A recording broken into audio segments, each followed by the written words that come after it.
बिस्मिल्लाहिर्रहमानिर्रहीम।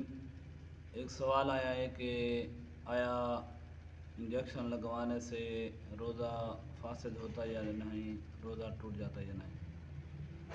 तो उसका जवाब ये है कि इंजेक्शन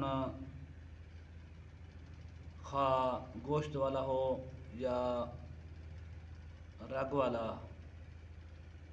तो उससे रोज़ा नहीं टूटता। फतावा फैज़ रसूल के अंदर है, जिल्द नंबर 1 सफ़ा नंबर 514 पे। और उसकी वजह यह है कि ये जो इंजेक्शन की सुई होती है, ये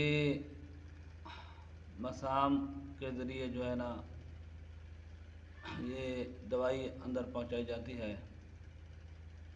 तो मसामात के ज़रिए से जो चीज़ दाखिल हो तो उससे रोज़ा फासिद नहीं होता।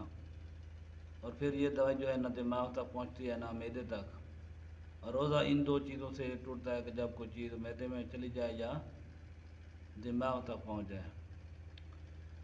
और दूसरा यह है कि चूँकि बाकी बंदा जब कोई तेल वगैरह लगाता है तो वो भी तो मसामात के ज़रिए अंदर जाते हैं, तो अगर उनसे रोज़ा नहीं टूटता तो इंजेक्शन से भी रोज़ा नहीं टूटेगा।